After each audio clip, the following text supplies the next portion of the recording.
اعوذ باللہ من الشیطان الرجیم بسم اللہ الرحمن الرحیم وما هم بالضارین به من احد الا باذن اللہ ويتعلمون ما يضرهم ولا ينفعهم ولقد علموا لمن اشتراه ما له في الآخرة من خلاق ولبئس ما شروا به انفسهم لو كانوا يعلمون۔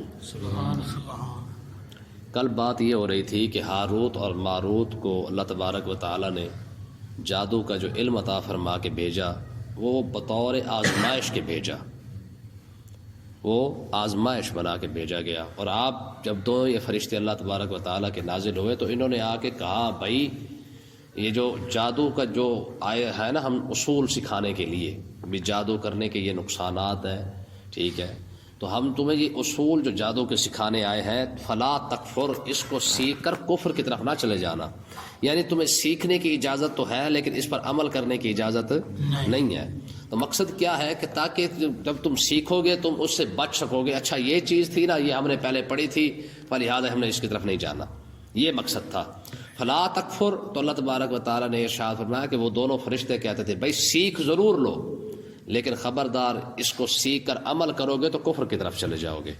تو آگے اللہ تبارک و تعالیٰ نے ارشاد فرمایا کہ ان کے سیکھنے کی جو وجہ تھی وہ کیا تھی کہ لوگوں کے درمیان جدائی ڈال کے پیسہ کمانے کی، لوگوں کے درمیان لڑائی جھگڑے کروا دینے، لوگوں کے درمیان جدائی ڈال دینے، میاں اور بیوی کے درمیان، بھائی بھائی کے درمیان، بہن بھائی کے درمیان، ٹھیک ہے جی۔ تو یہ جادو سیکھنے کی اصل وجہ انہوں نے اس کو ذریعہ معاش بنا لیا۔ آگے اللہ تبارک و تعالیٰ نے ایک بڑی خوبصورت بات ارشاد فرمایا وما هم بالضارین به من احد الا باذن اللہ، فرمایا اس سے وہ نقصان نہیں پہنچا سکتے کسی ایک کو بھی الا باذن اللہ، مگر اللہ تبارک و تعالیٰ کی اجازت سے۔ یہ اتنی بڑی بات ہے کہ آپ سوچ بھی نہیں سکتے ہیں، یعنی اللہ تبارک و تعالیٰ نے ارشاد فرمایا کہ جادو کا اثر اس وقت تک ہو ہی نہیں سکتا جب اللہ تبارک و تعالیٰ کی رضا شامل نہ ہو جائے۔ چاہے بندہ جتنا مرضی کسی پر جادو کرتا رہے، اس وقت تک اس کا جادو کا اثر نہیں ہوتا جب اللہ تبارک و تعالیٰ نہ چاہے۔ تو آج لوگ کہتے ہیں نا جی ہماری روزی بند ہو گئی ہے، ہمارا فلاں چیز بند ہو گیا، فلاں چیز بند ہو گیا ہے۔ اللہ کے بندے کبھی اس بات پہ غور کیا جی ہماری روزی بند ہوگی کا مطلب پتہ کیا ہے؟ مطلب یہ ہے کہ رب دینا چاہتا ہے، بندہ بند کر کے کھڑا ہوا ہے۔ کیا کبھی ایسا ہو سکتا ہے؟ اس کا مطلب یہ کہ رب دینا چاہتا ہے بندے کو روزی، آگے سے بندے نے بند کر دی ہے۔ تو اس کا مطلب کیا ہے کہ تم ایک بندے کو اتنا پاورفل سمجھ رہے ہو کہ یار رب روزی دینا چاہتا ہے، بندے نے جناب آگے سے بند باندھ دیا کہ نہیں اس کو روزی نہیں دینی ہے۔ اللہ تو فرماتا ہے وَمَا مِن دَابَّةٍ فِي الْأَرْضِ إِلَّا عَلَى اللَّهِ رِزْقُهَا وَيَعْلَمُ مُسْتَقَرَّهَا وَمُسْتَوْدَاهَا كُلٌّ فِي كِتَابٍ مُبِينٍ۔ فرمایا زمین کے اندر رینگنے والے کیڑے کے رزق کی جو ذمہ داری ہے وہ بھی میری ہے، ٹھیک ہے نا، واحد رزق ہے جس کے ذمہ داری رب نے خود اٹھا رکھی ہے اپنے خلقت کے لیے۔ تو اب یہاں پہ یہ عقیدہ رکھنا جی ہمارا رزق بند ہو چکا ہے، تو اللہ کے بندے یہ یاد رکھیں آپ اس کو کہاں لے کے جانا چاہتے ہیں کہ بندہ اتنا پاورفل ہو گیا کہ رب کے دیے ہوئے رزق کو اس نے بند کر دیا ہے۔ تو اللہ تبارک و تعالیٰ نے ارشاد فرمایا کہ کوئی بھی جادو اس وقت تک اثر نہیں کر سکتا جب تک رب کی اجازت، جب تک مرضی شامل نہ ہو جائے، رب کی رضا شامل نہ ہو جائے، اس وقت تک کسی بھی قسم کا کوئی بھی جادو انسان پر اثر نہیں کرتا۔ اب اس سے ایک سوال اٹھتا ہے کہ اس کا مطلب یہ ہے کہ پھر رب خود چاہتا ہے کہ بندوں پر جادو ہو جائے؟ ہاں رب چاہتا ہے، ہاں رب چاہتا ہے۔ اس کی وجہ کیا ہے؟ اب رب چاہتا کیوں ہے یہ دوسرا سوال ہے۔ پہلے سوال کا جواب یہ ہے کہ یاد رکھیں کیونکہ جادو کے اندر اللہ تبارک و تعالیٰ نے آزمائش رکھی ہے، ٹھیک ہے، جادو ایک آزمائش کے طور پہ اتارا گیا ہے۔ تو اللہ تبارک و تعالیٰ جب اس کے اندر اثر رکھ دیتا ہے، یعنی کسی پر جب کیا جاتا ہے، جب بندے پر اثر ہو جاتا ہے، وہ اثر پھر کیوں اس کے اندر رکھا گیا ہے؟ تو اس کی وجہ صرف اور صرف یہ ہے کہ جب کسی بندے پر جادو ہو جاتا ہے تو یا تو گناہ گار ہوگا تو اللہ تبارک و تعالیٰ اس کے ذریعے اس کو گناہوں کو مٹا دے گا، یا نیک ہوگا تو اللہ تبارک و تعالیٰ اس کے ذریعے انسان کے درجات کو بلند فرما دے گا۔ یہی وجہ ہوتا ہے کہ جب کسی پر جادو ہو بھی جائے تو اس کے دو فائدے ہوتے ہیں مسلمان پر خاص کر، یا تو اس کے گناہ مٹا دیے جائیں گے، جب تک جادو کا اثر انسان پر رہے گا اس کے گناہ مٹتے جائیں گے، اگر نیک ہوگا تو اس کے درجے بڑھتے جائیں گے۔ یہی وجہ ہے کہ جب تک انسان تکلیف کے اندر رہتا ہے اللہ تبارک و تعالیٰ یا تو اس کے گناہوں کو مٹاتا رہتا ہے یا اس کے درجات کو بڑھاتا رہتا ہے۔ اب یہ مسئلہ کھل کے سمجھ آ گیا کہ اس کا مطلب یہ کہ کوئی بھی شخص جو دعویٰ کرتا ہے میں یہاں کر دوں گا وہاں کر دوں گا، 5 بکرے لے کے آ، 6 بکرے لے کے آ، جی، تو اس کا مطلب یہ کہ سارا فراڈ ہے۔ لیکن اگر اس کے کرنے سے ہو بھی جائے تو سمجھ لو کہ یہ اس نے نہیں کیا، یہ میرے رب نے جو جادو اتارا تھا یہ اسی کا اثر ہے جو اللہ تبارک و تعالی مجھ پر کروا کے یا تو میرے گناہ مٹانا چاہتا ہے یا میرے درجے کو بڑھانا چاہتا ہے. ٹھیک ہے، تو کوئی مائی کلال یہ دعویٰ نہیں کر سکتا کہ میں یہاں کر دوں گا یا وہاں کر دوں گا. سمجھ آئی کہ نہیں آئی؟ تو آج کے بعد اپنے دماغ سے یہ بات نکال دیں. کوئی کہتا ہے جی میری دکان بند ہوئی پڑی ہے، کوئی کہتا ہے جناب میرا فلاں بند ہوا فلاں بند ہوا پڑا ہے. ہو ضرور سکتا ہے، اگر رب نے جادو کے اندر اثر رکھا ہے تو اس کے کلام کے اندر بھی تو اثر رکھا ہے کہ نہیں رکھا ہے؟ ٹھیک ہے نا. تو اس کا مطلب یہ ہے کہ یہ جو معاملات ہیں یہ ہو ضرور سکتے ہیں. جادو برحق ہے، یہ تو سمجھ آ گیا. جادو حق ہے، ہو بھی جاتا ہے، لیکن ہوتا کیسے ہے؟ جب تک رب نہ چاہے اس وقت تک جادو کا اثر. مؤثر حقیقی جو ہے وہ رب کی ذات ہے، یعنی اس کے اندر اثر رکھنے والی جو ذات ہے وہ رب کی ذات ہے. ہاں جب تک انسان اس اثر کے اندر رہے گا، جس نے کروایا ہے یا جس نے کیا ہے اس کے گناہ ہمیشہ بڑھتے رہیں گے، گناہ ہمیشہ بڑھتے رہیں گے. اور جو تکلیف کے اندر ہے اس وقت تک جب تک اس جادو کے اثر کے اندر رہے گا یا تکلیف میں رہے گا اس وقت تک اللہ تعالیٰ اس کے درجات کو بڑھاتا رہے گا. یہی وجہ ہے کہ ہمارے جو علماء ہیں وہ کہتے ہیں کہ بیماری جو ہے نا یہ رب کی نعمت ہے.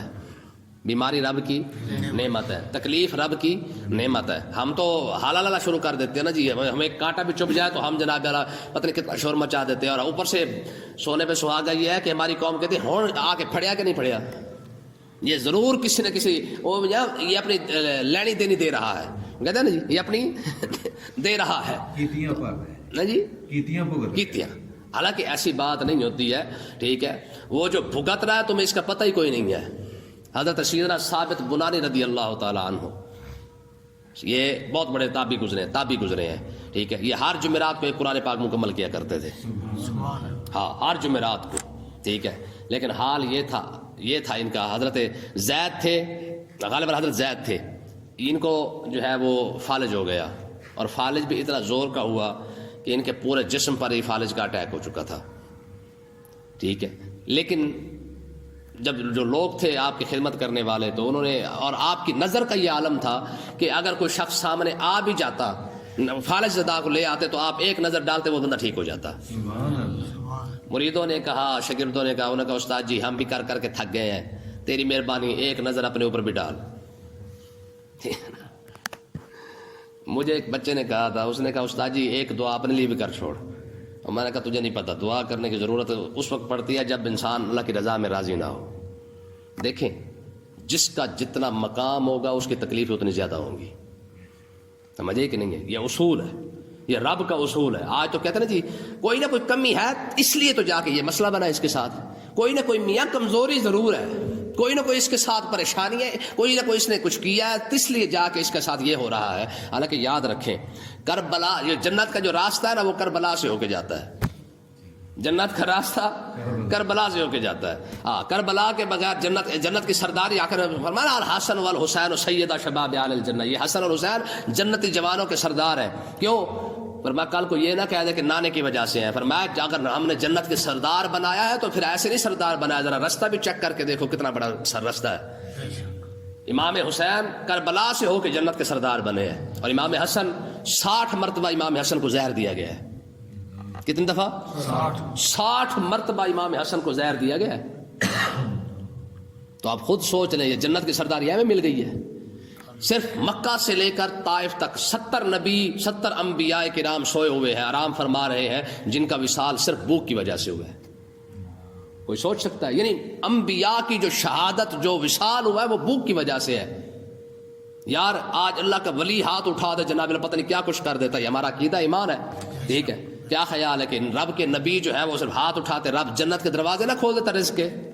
لیکن 70 نبیوں کا وصال صرف بھوک کی وجہ سے ہوا ہے. تو اس کا مطلب یہ ہے کہ تکلیفیں انسان کے درجات کو بڑھاتی ہیں. حضرت بشر حافظ رضی اللہ عنہ فرماتے ہیں میں جا رہا تھا، میں نے نا کھنڈر دیکھا. کھنڈر نہیں ہوتے پرانے؟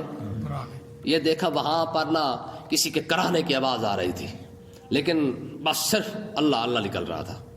کہنے میں جب اندر گیا دیکھا بازو بھی نہیں ہے، ٹانگیں بھی نہیں ہے. بازو اور ٹانگیں بس پھر پیچھے کیا بچ گیا؟ گوشت کا لوتھڑا ہی بچا پیچھے، اور سے کچھ نہیں ہے۔ کہتے جب میں نے گیا نا اس کے پاس جا کے بیٹھا اور میں نے اس کے دیکھا، میں نے کہا یار اس کو کون سنبھالتا ہوگا یار، اسے کون اس کا خیال رکھتا ہوگا؟ کہتے دل بھر آیا، میں نے اس کا سر اٹھا کے اپنی گود میں رکھ لیا۔ تو اس نے نا آنکھ کھولی، اب آنکھ کھول کے وہ کہتا ہے من ھذا الفضولی الذی یحول بینی و بین ربی، وہ کہتا کون سا فضول شخص ہے جو میرے اور میرے رب کے درمیان میں آ گیا ہے۔ میں نے کہا صدقے تیرے، ایک تو میں نے اٹھا کے گود میں سر رکھا، ٹھیک ہے، اور اوپر سے کیڑے بھی جسم کے اندر پڑے ہوئے تھے، اور ایک کیڑا اٹھا کے جو پیچھے رکھا، اس نے کہا یہ کون سا فضول شخص ہے جو میرے اور میرے رب کے درمیان آ گیا ہے؟ میں نے کہا میں آپ کے اور آپ کے رب کے درمیان آ گیا ہوں۔ فرمایا ہاں۔ اس نے کہا حضور یہ کیسے ہو؟ حضرت بشر آپ ہی کہتے ہیں کہ اس نے مجھے کہا بشر اگر تو نہ ہوتا تو میں یہ راز کبھی نہ کھولتا، لیکن کیونکہ تو خود بشر ہے اور تیرا ایک مقام ہے اولیاء کے اندر، اور میں پھر سن لے۔ تو میں یہ جو کیڑے میرے جسم میں پڑے ہوئے ہیں نا، جب کوئی کیڑا مجھے ایک بار ڈنک مارتا ہے نا تو اس وقت میرا رب مجھ سے پوچھتا ہے میرے بندے تجھے درد تو نہیں ہو رہا، تجھے تکلیف تو نہیں ہو رہی ہے؟ ٹھیک ہے نا جی۔ فرمایا وہ لذت، وہ چاشنی، وہ سرور، وہ جو تھا نا جب رب حال پوچھتا ہے کہ کیڑا ادھر سے کھا رہا ہے، رب پوچھتا ہے فرمایا میرے بندے تجھے درد تو نہیں ہوا ہے؟ وہ اس لذت کو آپ دنیا والے کیسے سمجھیں گے؟ اس سرور کو ہم کیسے سمجھیں گے؟ دیکھیں عام لوگوں کے لیے حکم ہے کہ دعا مانگو، خاص کے لیے حکم ہے کہ دعا نہیں مانگنی۔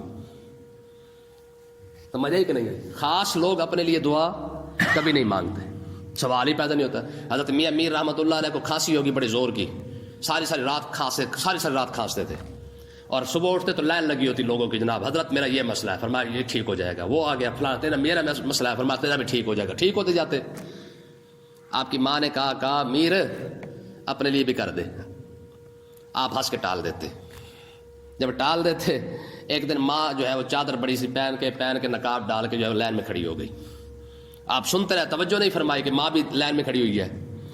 جب وہ ماں لائن میں آئی ہے اس کے بعد تو آپ نے فرمایا ہاں ماں تیرا کیا مسئلہ ہے؟ کہا حضرت میرے بیٹے کو کھانسی ہے بڑے زور کی، دعا فرما دے۔ فرمایا اللہ ٹھیک کر دے گا۔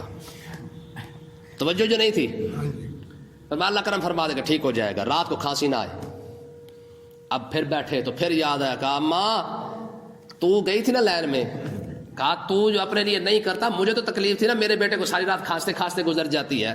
تو کہا ماں پھر تو نے یہ کیا کیا؟ تجھے پتہ ہی کوئی نہیں، جب میں کھانس کے تھک جاتا نا پھر مجھے غیب سے آواز آتی، فرمایا تھک تو نہیں گیا کھانستے کھانستے۔ اس لیے نا یہ خاص لوگوں کے معاملات اور ہوتے ہیں۔ حضرت ابراہیم ابن ادم رضی اللہ عنہ، آپ صرف ستون کے ساتھ نا 20 سال کے بعد یہ ستون مسجد کے ستون کے ساتھ نا ٹیک لگا دی، پلر صرف مسجد کے پلر کے ساتھ ستون کے ساتھ 20 سال بعد ٹیک لگا لی، تھوڑا سا تھک کے بیٹھ گئے تو غیب سے واضح فرمایا ہمارا سہارا چھوڑ کے پلروں کا سہارا تک لیا ہے۔ ہاں خاص لوگوں کے لیے اصول بھی خاص ہوتے ہیں۔ تو بہرحال یاد رکھیں، یہ باتیں بتانے کا مقصد یہ ہے کہ تکلیف جتنی زیادہ بڑھتی جائے گی، یہ اس کی ایک اصول ہے، یا تو گناہ جھڑتے جائیں گے یا پھر درجے بڑھتے جائیں گے۔ حدیث پاک کے اندر آتا ہے قیامت کے دن کچھ لوگ اللہ کی بارگاہ میں اقدس میں حاضر ہوں گے، جو حدیث سے پاک کے جو لفظ ہے نا اس کا جو ترجمہ پتہ ہے کیا ہے؟ جو صحیح ترجمہ اس کا وہ یہ ہے کہ اللہ تبارک و تعالیٰ اپنے بندوں سے معذرت کرے گا۔ کیا مطلب؟ معذرت کا مطلب یہ ہے کہ اللہ تبارک و تعالیٰ فرمائے گا میرے بندو تم مجھے پیارے بڑے تھے، تم مجھے بڑے پیارے تھے، لیکن دنیا کے اندر میں نے تمہیں اس لیے تکلیف کے اندر رکھا تاکہ آج کیونکہ بزم معاشر ہے، اپنے بیگانے سب یہاں پہ جمع ہے، آج میں تمہاری شان دکھاؤں گا۔ پوری قیامت والے دن جو کھڑے ہوئے ہیں لوگ سارے تمہاری شان دیکھیں گے کہ دنیا کے اندر میں نے جن کو تکلیف میں رکھا انہوں نے صبر کیا، دیکھو آج ان کی شان کتنی بڑی ہے۔ ٹھیک ہے نا جی؟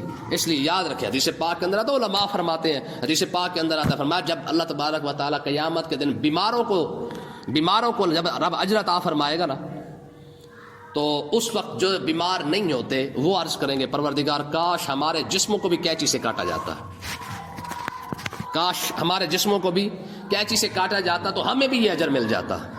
تو اس لیے نا ہمارے بزرگ بڑے کمال کے تھے، وہ خدا کی قسم ان کی باتیں ایسی نہیں ہیں، وہ ہر بار تکلیف جو ہے وہ کہتے تھے پروردگار تھوڑی سی رہنے ضرور دے۔ حضرت ویسے کرنی رضی اللہ تعالیٰ عنہ آپ برس کے مرض میں مبتلا تھے، سارے جسم پر دھبے ہی دھبے تھے، دعا مانگی پروردگار ٹھیک کر دے، جب سارا ٹھیک ہونے لگے تو کہنے لگا ہاتھ پہ رہنے دے، سارا ہی ٹھیک نہ کر چھوڑ۔ تو اس کا مطلب یہ ہے کہ بیماری کچھ نہ کچھ انسان کے اندر ہونی ضرور چاہیے، سارا ٹھیک بھی بندے کو نہیں ہونا چاہیے۔ ٹھیک ہے نا جی، یہ بڑی رب کی نعمت ہے. تو بہرحال کہنے کا مطلب یہ ہے کہ جتنی زیادہ تکلیف ہوگی یا تو انسان کے گناہ مٹتے جائیں گے یا انسان کے درجے بڑھتے جائیں گے. تو اللہ تبارک و تعالیٰ نے ارشاد فرمایا، آپ نے فرمایا، اللہ تبارک و تعالیٰ نے فرمایا وَيَتَعَلَّمُونَ مَا يَضُرُّهُمْ وَلَا يَنْفَعُهُمْ، فرمایا جو انہوں نے سیکھا ہے نا یہ جادو، ما يَضُرُّهُمْ وَلَا يَنْفَعُهُمْ، نہ ان کو نفع دے گا نہ ان کو نقصان دے گا. یہ کچھ بھی نہیں کر سکتا، کیونکہ جو کرنا ہے کرنا میں نہیں ہے. ٹھیک ہے، اور مومن کے لیے حکم کیا ہے؟ فرمایا قُل لَن يُصِيبَنَا إِلَّا مَا كَتَبَ اللَّهُ لَنَا هُوَ مَوْلَانَا وَعَلَى اللَّهِ فَلْيَتَوَكَّلِ الْمُؤْمِنُونَ. بڑی خوبصورت آیت ہے، خدا کی قسم، بڑی لاجواب آیت ہے. کہتا ہے اس کا مطلب کیا ہے؟ اس کا مطلب ہے کہ قل اے محبوب آپ فرما دے لن یصیبنا الا ما كتب اللہ لنا، ہمیں کوئی تکلیف پہنچ ہی نہیں سکتی ہے جو رب نے ہمارے کھاتے میں لکھی نہ ہو. ہاں ہمیں صرف اور صرف وہی تکلیف پہنچے گی جو ہمارے رب نے ہماری تقدیر میں لکھ دی ہے. پتہ ہے کہ مطلب اگلا لفظ کیا فرما ہوا مولانا، جس نے لکھی ہے ہمارا مولا بھی وہی ہے. ہاں جس نے لکھی ہے ہمارا خیر خواہ بھی وہی ہے، ہمارا ہمدرد بھی وہی ہے، ہمارا سب سے زیادہ کرم فرمانے والا بھی وہی ہے. تکلیف بھی تو اسی نے لکھی ہے نا. ہاں کریم اگر تکلیف لکھ بھی دے تو کیا ہو جاتا ہے. ٹھیک ہے نا جی. اس لیے ہمارے بزرگ فرماتے کہ اس لیے انسان کو شکوہ نہیں کرنا چاہیے کہ مالک اللہ ہو پھر کی ہو گیا، ہو پھر کدھر جائیے. فرمایا ساری زندگی نعمتیں نہیں کھائی ہیں، اگر تکلیف ہو بھی گئی تو کیا ہو گیا ہے. بابا جی پڑھا کرتے تھے نا، وہ کہتے ہیں لطف سجن دم بدم کار سجن گاہ گاہ. کیا مطلب ہے پتہ اس کا؟ لطف سجن کا مطلب یہ ہے لطف سجن دم بدم، یعنی مالک کی نعمتیں تو ہر وقت مل رہی ہے نا، کار سجن گاہ گاہ. ہاں تکلیف وہ کبھی کبھار دیتا ہے، نعمتیں ہر وقت دیتا ہے، تکلیف کبھی کبھار دیتا ہے. پھر آگے وہ پنجابی والا ملا دیتے، کہتے ہیں انج بھی سجن واہ واہ تے اونج بھی سجن واہ واہ. ٹھیک ہے نا جی. ہاں لیکن یہ تو نہیں انسان کو نعمتیں ملتی رہے تو پھر سبحان اللہ، اور تھوڑی سی تکلیف آ جائے تو پھر بندہ کہ نہیں نہیں نہیں نہیں ایج کیوں ہو گیا. اب سمجھ آ گیا کہ جادو کوئی مؤثر نہیں ہوتا. ٹھیک ہے نا، مؤثر حقیقی جو ہے وہ اللہ تعالیٰ کی ذات ہے. تو اللہ تبارک و تعالیٰ نے آگے ارشاد فرمایا وَلَقَدْ عَلِمُوا لَمَنِ اشْتَرَاهُ، فرمایا بے شک ضرور انہیں معلوم ہے جو سودا انہوں نے لیا ہے. ہاں یہ یہودی بھی جانتے ہیں کہ انہوں نے کیا کہا، تورات کو چھوڑ کے نبیوں کو چھوڑ کے انہوں نے صرف جادو کو پکڑ لیا ہے. مَا لَهُ فِي الْآخِرَةِ مِنْ خَلَاقٍ، فرمایا جو بندہ جادو ٹونے کی روزی روٹی کھاتا ہے اس کا آخرت میں کوئی حصہ نہیں ہے. یاد رکھیں دم درود کے اندر اور جادو ٹونے میں فرق ہے، وہ میں آپ کو پہلے بتا چکا ہوں. ٹھیک ہے، مَا لَهُ فِي الْآخِرَةِ مِنْ خَلَاقٍ، جو بندہ جادو ٹونے کی روزی روٹی کھاتا ہے جی میں جنتر منتر کروں گا جناب 5 بکرے لے کے آ. اللہ جانے بکروں والا سسٹم کہاں سے نکالا ہے، مجھے تو یہ آج تک سمجھ نہیں آیا. ابھی ہماری جو چیزیں ہیں وہ کھاتی ہیں، لیکن ہمارے جنات کھاتے ہیں جی، اس کے لیے لا کے دے. ایسی خام خواہ ٹھگ گئے، اور ہماری قوم بھی انہی کے لیے سارا کچھ کرتی ہے. نہیں بابا نے کہا تھا بھی 5 بکرے کے کالے سر لانے ہیں. ٹھیک ہے، اللہ اکبر. والا بے شماشرہ بھی انفسهم، اللہ تبارک و تعالی نے فرمایا کتنی بری چیز ہے جو انہوں نے اپنے جانوں کے بدلے خریدی ہے. فرمایا ظالموں 4 پیسوں کی خاطر تم نے خریدا بھی تو کیا خریدا؟ صرف جادو. کاش کہ یہ تم تورات پر عمل کر لیتے، کاش تم قرآن پر عمل کر لیتے. ہاں اللہ تعالیٰ پھر بھی تمہاری زبان میں اثر تو پھر بھی رکھ دیتا. تم نے جادو کر کے کیا کمایا؟ فرمایا اگر تم نے قرآن کو سیکھا ہوتا تو وقت کا فرید بن کے اگر خالی ایک روڑے پر پھوکا مار دے قرآن کی تعلیم کی وجہ سے، سونا تو اس کو بھی بنا دیتا ہے. تم نے خالی جادو سیکھ کے کیا کما لیا؟ فرمایا لو کانوا یعلمون، رب نے فرمایا کاش یہ جانتے، کاش یہ جانتے. ولو انہم آمنوا، اگر وہ ایمان لاتے، واتقوا اور تقوی اختیار کر لیتے، لمثوبۃ من عند اللہ خیر، رب کے ہاں جو اجر ہے وہ بہت بہتر ہے. ہاں رب کے ہاں جو اجر ہے جادو کی روزی روٹی کھانے سے بہتر تھا کہ تم قرآن پر عمل کر لیتے. ٹھیک ہے، دیکھیں یاد رکھیں رب کے جو 99 نام ہے ہر نام کی ایک تاثیر ہے.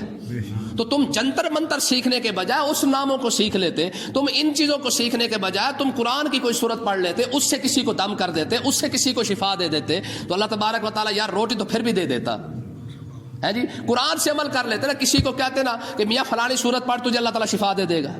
آپ یقین کریں مجھے کتنے فون آتے ہیں. ٹھیک ہے، میں سب کوئی نہ کوئی صورت بتاتا ہوں، بھائی فلانی صورت پڑھ اللہ کرم فرما دے گا، فلانی صورت پڑھ اللہ کرم کر دے گا. میں نقش بھی لکھتا ہوں نا، آپ کے سامنے لکھتا ہوں نا، اس کے اندر صرف قرآن کے علاوہ کچھ بھی نہیں لکھتا. یا قرآن ہوتا ہے یا حدیث ہوتی ہے. حدیث کے بھی وہ الفاظ ہوتے ہیں جو اللہ تبارک و تعالیٰ نے اپنے محبوب کو عطا فرمایا ہے. ٹھیک ہے نا جی. ہاں یا صرف حدیث پاک ہے یا صرف قرآن پاک ہوتا ہے، اس کے علاوہ میں دوسرا کوئی نقش نہیں لکھتا. اور یقین کریں قسم بخدا اتنے فون لوگ کر لیتے ہیں، وہ کہتے ہیں یار سمجھ نہیں آتی، دنوں کے اندر سارا کچھ ہو جاتا ہے. میں کہا یار میرا اپنا ایمان بڑھ جاتا ہے کہ یار حقیقت یہی ہے کہ بجائے جنتر منتر سیکھنے کے قرآن کے اندر رب نے کتنی برکت رکھی ہے. ٹھیک ہے، تو اللہ تبارک و تعالیٰ نے ارشاد فرمایا اگر تم قرآن سے عمل کر لیتے، قرآن سے لوگوں کو کچھ سکھا دیتے تو شفا تو رب پھر بھی دے دیتا، پیسے تو پھر بھی رب دے دیتا. لو کانوا یعلمون، کاش یہ جانتے کہ یہ کمائی ان کی جو ہے وہ کتنی خسارے میں ہے، اور قرآن پڑھ کے اگر کمائی کھاتے تو اس کے اندر اللہ تعالیٰ کتنی برکت عطا فرما دیتا. اللہ تعالیٰ سمجھنے کی توفیق عطا فرمائے.